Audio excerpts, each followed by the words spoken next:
22 अप्रैल 2025 को शाम 4 बजे कुछ आतंकवादी पाकिस्तान से जम्मू कश्मीर के पहलगाम नाम के टूरिज्म प्लेस पर आते हैं और वहाँ जो भी टूरिस्ट अवेलेबल होते हैं उनसे उनका धर्म पूछते हैं। जब वहाँ खड़े टूरिस्ट उन्हें अपना धर्म हिंदू बताते हैं तो वो आतंकवादी उन्हें शूट कर देते हैं। आगे मैं आपको कुछ चौंका देने वाली चीज़ें बताऊंगा, लेकिन उससे पहले मैं आपको कुछ क्लिप्स दिखाता हूँ जिसे देखकर आप अंदाज़ा लगा सकते हैं कि पहलगाम में कितना भयंकर और ख़तरनाक माहौल था। आप बोले ना मुझे क्या बोलते भेलपुरी खाने से मेरा पति साइड में था, एक इंसान है उसने उसको गोली मार दी यहाँ पे। उसने बोला कि शायद मुस्लिम नहीं है, उसने उसको गोली मार दी। नहीं आप टेंशन मत लो। अब बेटा आप यहाँ पे रहो, हम साथ में।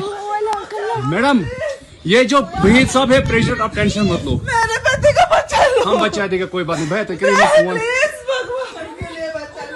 दब सिमन युवा डिजाइन किया है। यहाँ पर अटैक हुआ आतंकवादियों का, हम लोग बाल बचे हैं, मगर परमात्मा रक्षा करेगा।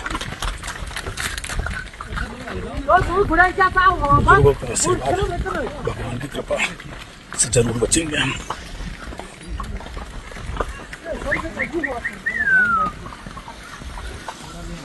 जम्मू कश्मीर में आतंकवादी हमले नई चीज नहीं है, लेकिन 22 अप्रैल को ये जो आतंकवादी हमला हुआ है ये इतना ज्यादा डरा देने वाला और चौंकाने वाला है कि आप इसे सुन के खुद हैरान हो जाएंगे।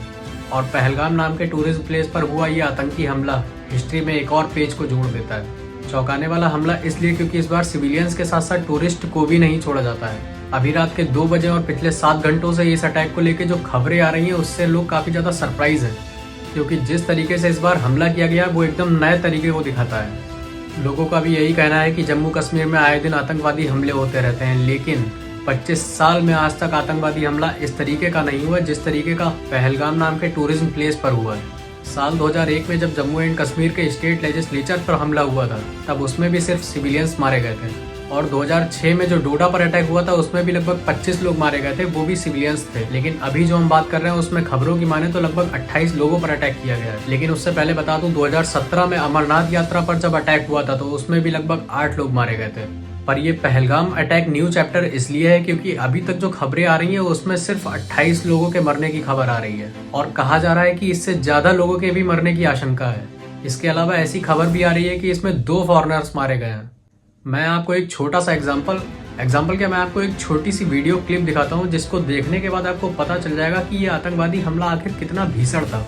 जरा सोच के देखिए कितना डरावना रहा होगा वो मंजर जहाँ पर टूरिस्ट घुड़सवारी कर रहे थे, खाना खा रहे थे, लेटे हुए थे, आराम कर रहे थे, और तभी अचानक से गोलियों की आवाज आती है और भगदड़ मच जाती है। उमरा चलना यार, ओ था कोई दिसता जहांगीर तो यार बिहारियां पीछे जुलते यार, तुम मौत की कसम गेम है।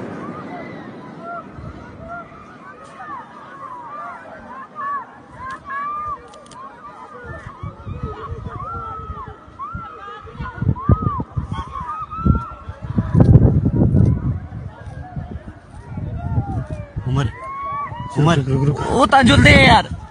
आतंकवादियों ने ढूंढकर ऐसी जगह चुनी थी जहां पर रेस्क्यू टीम का आना लगभग 2-3 घंटे तक इम्पॉसिबल था, और इसी मौके का फायदा उठाते हुए आतंकवादियों ने 40 टूरिस्ट को घेर कर गोलियां चलाई। अब अगर बात करें कि वहां पर सिक्योरिटी थी या नहीं थी इसके बारे में हम आपको आगे बताएंगे, लेकिन इस अटैक के बाद उमर उल्लाह कहते हैं much larger than anything directed eight civilians in recent years. ये स्टेटमेंट इम्पॉर्टेंट इसलिए है क्योंकि हम लोग काफ़ी बार देखते हैं कि टेररिस्ट अटैक होते रहते हैं, बॉर्डर पे होते हैं, या फिर पाकिस्तान टेररिज्म को बढ़ावा देती है, लेकिन कहीं ना कहीं इस बार डेस्परेशन किक इन कर रही है क्योंकि इस बार टूरिस्ट पर हमला किया जा रहा है। नरेंद्र मोदी जी एक मीटिंग के लिए अरब गए हुए थे, लेकिन इस हमले के बाद नरेंद्र मोदी जी ट्वीट करके कहते हैं कि सुइटेबल मेजर्स लिए जाएंगे, और अमित शाह वहां पर पहुंच चुके हैं। हमले के बाद जेडी वैंस ट्वीट करके कहते हैं कि ये बहुत ही ज़्यादा हॉरिफाइंग टेरर अटैक है।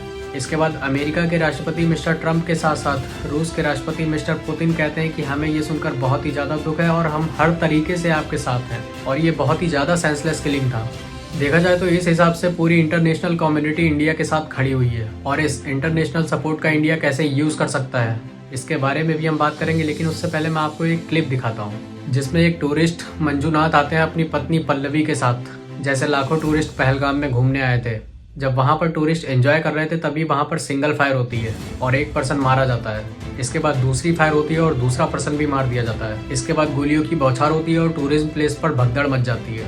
सब अपनी अपनी जान बचाने के लिए दौड़ते हैं। मिसेस पल्लवी जो कि अपने पति मंजूनाथ के साथ में इस टूरिस्ट प्लेस को एंजॉय करने आई थी, उनके पति को भी गोलियों का शिकार होना पड़ता है।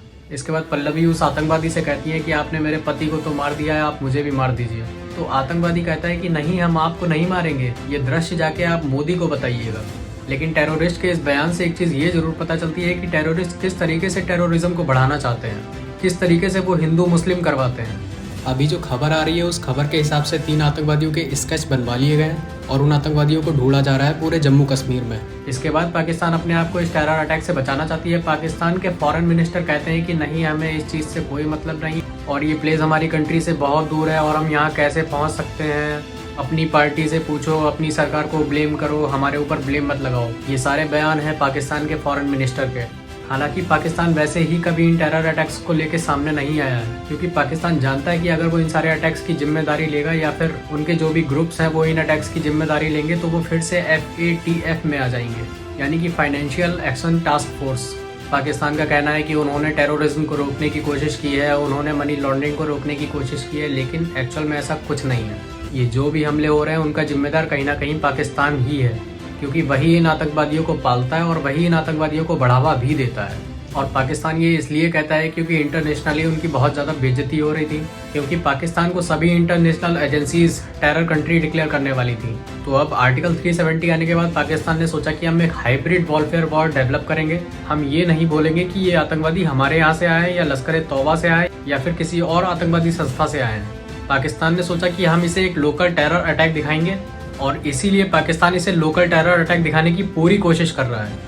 TRF जिसे द रेजिस्टेंस फ्रंट बोला जा रहा है, उसने अपारेंटली ये रिस्पॉन्सिबिलिटी लेने की बात कही है।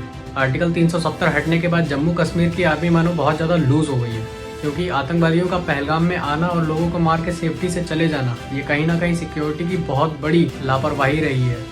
लेकिन अब इस अटैक के बाद इंडिया को बहुत ज़्यादा ज़रूरत है एक अच्छे रिस्पॉन्स की। या तो वो पाकिस्तान से लश्कर तैयबा की मांग करे या तो फिर एक सख्त कदम उठाए जिसकी वजह से पाकिस्तान को थोड़ी सी दिक्कतों का सामना करना पड़े। अभी सुबह के 6 बज रहे हैं और खबर आ रही है कि जिन आतंकवादियों के स्केच बनवाए गए थे उनमें से 3 आतंकवादियों को पहचान कर उनका एनकाउंटर कर दिया गया है और ये बहुत खुशी की बात है। ऐसे ही और भी करंट अफेयर्स को जानने के लिए चैनल को सब्सक्राइब कर लेना, वीडियो को लाइक कर देना और वीडियो अच्छी लगी हो तो कमेंट कर देना। तब तक के लिए जय श्री राम, मिलते हैं अगली वीडियो में।